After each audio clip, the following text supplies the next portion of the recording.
Hi guys, it's Heather from Spirited Vibes.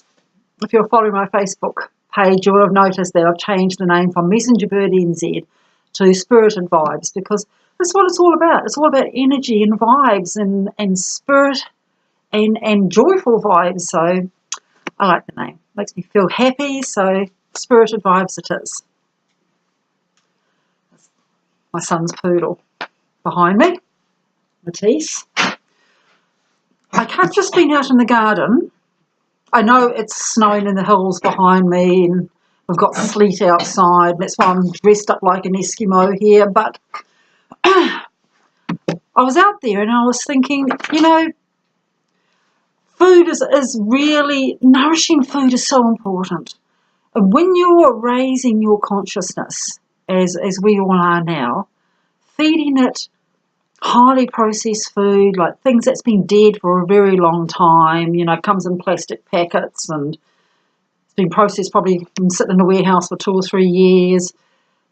Sugar, as we all know, sugar is not good for the body. It's a bit of a poison to the body. So if you can replace it sometimes with maple syrup, which is a little bit more natural. I mean, we love sweet things. I mean, humans just love sweet things. So if we want to replace it with a bit of honey, a bit of maple syrup, bit of agar, it's agave, I think it's called. There's alternatives out there to minimise our sugar intake.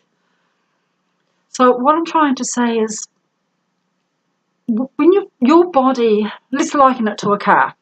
Let's say you've just bought a nice new modern car and everything's all electrical and highly tuned and what have you, right? Which is your body. This represents your body.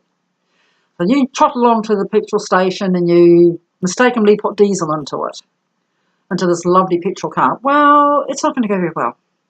You'll probably manage to get from A to B, and it'll probably run pretty poorly. When you get to B, it's probably going to be smoky and coughing and just generally a pretty sick car, really. Well, that's the same as you. If you can feed your body things that aren't designed for it, then it's going to react in the same way. And what we could do is we get a nice new car, or we can put, say, regular fuel in it. Well, the regular fuel represents things like, I know that a lot of junk food's not good for me. So what we're going to do is I'll balance it with, some fruit and veggies and a bit of meat or fish, whatever you eat, and I'll try not to have too much soft drink, maybe, Well, that's fine. That's fine. You will tick along just fine and your body will remain probably fairly healthy. But it will, over time, start to develop a few issues. Same as your car. Putting regular fuel into a premium car is going to have the same result. Now you've moved into a higher vibration, you've probably noticed that your body's starting to crave a different type of food. I know a lot of people have said to me that they're just not interested in the same foods that they used to eat before. Like, go to the shop and they'll look at the chocolate and think, well, I actually just feel like peanuts. Things like this. Things are changing because your body is telling you, and thankfully a lot of us are listening, that's great. We need a high vibrational food to operate at a high vibrational rate so that you can tap into the consciousness and you can tap into your God source, and your life's going to change in amazing ways. But unless they can get the message to you, they're probably going to sit in the sort of the middle of the regular zone, regular fuel zone. High vibrational foods, and you can get cookbooks and all sorts for this stuff, but high vibrational foods are foods that have not been dead for a long time. Like my veggie garden. I pop out there and even though it's winter, I've got pumpkin stored in the shed, and I've got silver beet growing, and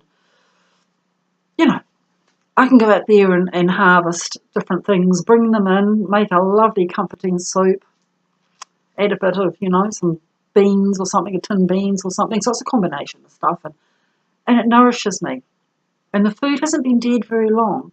So therefore it's still retaining its life force, which is like this big aura. So when you absorb it, your cells in your body, who also vibrate with life force, go, hallelujah, party time. So off they go and they vibrate because there's lots of life force coming in. When we eat food that's been dead for quite a while, like, it's been picked over in Australia or something a month ago and stuck in a big fridge and then gassed to turn it ripe and then dipped in some dips and chemical dips and then put on a truck and then popped on a plane and sprayed some more and then brought back and then put on the shelf and then you go home and you eat it. Well, there's probably not a lot of life force left in them. And this is what I mean about being aware. Just be aware of what you're buying, what you're putting in your food, and see if you can make an improvement. So instead of going to the shop and getting maybe your usual junk fix, and I can run off a few that I have, try and swap it for something else, like maybe a muesli bar. Or see, I live in Alphen Town, so when I go into town, I usually try and carry something in the glove box. Used to be, years ago, lollies or jelly beans and things like that. Well, now I kind of don't. Now I tend to have nuts, sometimes seeds, because I love my pumpkin seeds. I have things like muesli bars, dried fruit, dried apricots, dried dates. I have things like that instead. And instead of me having a quick sugar fix or quick processed food fix, and then the crash comes an hour later while I'm still in town, these things release slowly, the body absorbs them, and it actually carries me through. And I get home, and I'm actually not that tired. Along with my salt spray, but I've told you about that. So there is a lot of value in what I'm saying. Think about it. Think about what you're eating. Try a few different things. You know, some people have eliminated dairy, some have not. Some have eliminated meat, some have not. Some don't eliminate anything. Eat everything. But as long as you get your harmony right for your body, because your body is different than everybody else's body. It's yours, and you've got to tune into it yourself. Work out what works for it. And then next week we can start talking a little bit more about your consciousness and how it's opened and how things are happening, but they're subtle. And when I bring them to your attention, you're probably going to think, actually, that has been happening because the universe is starting to talk to you. So I will see you next week. Hopefully the weather's much nicer here. Bye.